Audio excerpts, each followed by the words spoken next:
Good morning friends, শুভ সকাল। Sushila village ব্লগে আরেকটা নতুন ব্লগ নিয়ে আপনাদের সামনে চলে আসছি। সকাল সকাল ফ্রেন্ডস চলে আসছি সকাল সকাল। এই যে সব দেখতে পাচ্ছেন, এটা হচ্ছে আমাদের ক্ষেতের, তা সব কিছু আমরা তুলে টাটকা নিয়ে এসেছি। আমি যেটা হাতে ধরছি এটা হচ্ছে টক পাতা।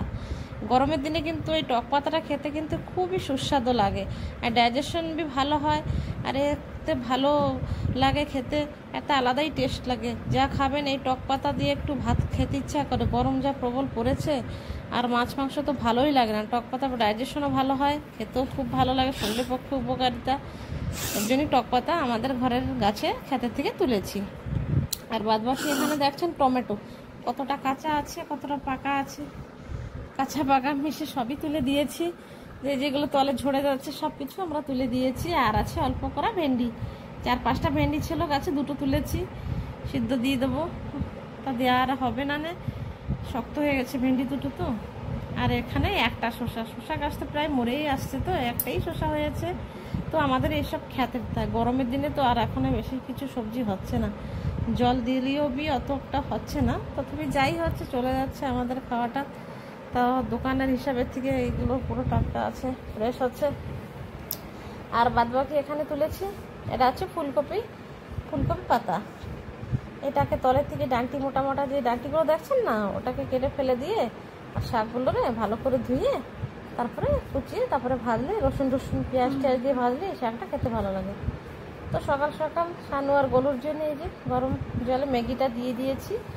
ম্যাগিটা দেওয়া হয়ে গেছে, এখন শানু আর গলু সকাল সকাল ম্যাগি খাবে। আর আমার রান্নার জন্য রাত্রে চানা ভিজিয়ে রেখেছিলাম, এটা হচ্ছে কাবলি চানা, এটা ভিজে বড় হয়ে গেছে, এটার তরকারি হবে।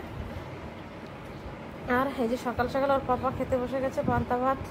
আর এখানে আমি মার্কেটের থেকে নিয়ে আসছে সকাল থেকে কী কী আনছে এইসব আপনাদের সাথে দেখাচ্ছি। এই পাউডার সার, ঘরে যা যা রোজ সামান লাগে সেই সব সামান, কিরানা আইটেম সব কিছু নিয়ে আসছে, এইসব আপনাদের সাথে দেখাচ্ছি। এখানে আছে গ্লুকোজ, গরমের দিনে তো গ্লুকোজ, গরম যা পড়েছে গ্লুকোজ তো নিহাতি দরকার। আর এখানে আলমন্ড এনেছি, ডাব্বায় ভরে রেখেছি। আর এই যে এটাকে এনেছি ঠাকুরের জন্য, ল্যাপ তুলে এনেছি, কর্পূর এনেছি, আর একটা পিতলের ঘট, প্রদীপ, তেল, এসব সামগ্রী, রুম ফ্রেশনার। এটা নর্মালি ঠাকুর ঘরের জন্য যা যা টুকটাক লাগে সব কিছু নিয়ে এসেছি। আর সানুর জন্য 2টো বল কিনে নিয়ে এসেছি, আর মর্টিন লিকুইড নিয়ে এসেছি। আর ফ্রেন্ডস আমরা রান্নাঘরে চলে আসছি চান দান করে, 12টা বাজে, প্রায় 1টা হইতে গেছে।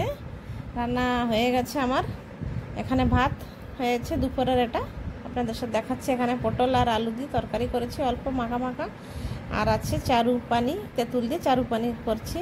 আর পাঁপড় ভেজেছি, শানু তো সব খেয়ে দিয়েছি, একটাই আছে আর মাত্র খাবারের জন্য। আর এখানে বসিয়েছি চিকেন, বসিয়েছি চিকেনটা ভালো করে এখন কষাচ্ছি। এখনও রান্নাটা হয় নাই, চিকেনটা এখনও হচ্ছে। এখন ভালো করে কষিয়ে তারপরে জলটা দিয়ে দেবো। চিকেনে গরম জলটা দিলেই কিন্তু টেস্টটা কিন্তু বেড়ে যায় চিকেনের। তারপরে যাই হোক, আপনাদের সাথে একটু বাইরে নিয়ে আসছে, বাইরে আসুন।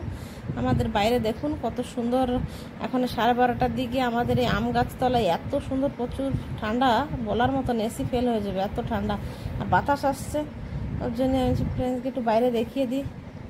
আর আম তো আছে গাছে, রোজ ব্লগে আমি আপনাদের আমাদের গাছের আম দেখাই, ওর জন্য আম গাছটা দেখেন কত সুন্দর আম হয়েছে।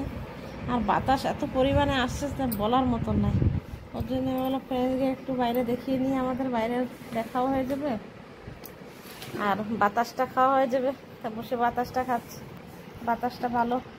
আর খেতে বাতাস খেতে এত বাতাস আসছে, না পরে এখানে বসে পড়েছি, আর মাটিতে বসে পড়েছি, এত সুন্দর লাগছে, এখানে আসতে ইচ্ছা হচ্ছে না। আর ঘরে চলে আসলাম, এসে শানুর সাথে, শানু আমাকে কত করছে, কেন কি শানু এখানে ঘুমাবে না। আমি বলছি চল, উপর হয়ে গেছে ঘুমাবি, জবরদস্তি আমাকে কানে কানে করছে, আমি এখানে ঘুমাবো না, একটু মোবাইল খেলবো। আমি কাছে না বাবা, মোবাইল খেলে হবে না, ও তো সে শুনবে না, টাইনে জবরদস্তি নেবো, বেডরুমে যাবেই না, কাছে না মোবাইল খেলবো। এই 2জনে মা ছেলের চলছে লড়াই, তো শুনবেই না। এখন টানতেছি, সে মোটে আসবে না।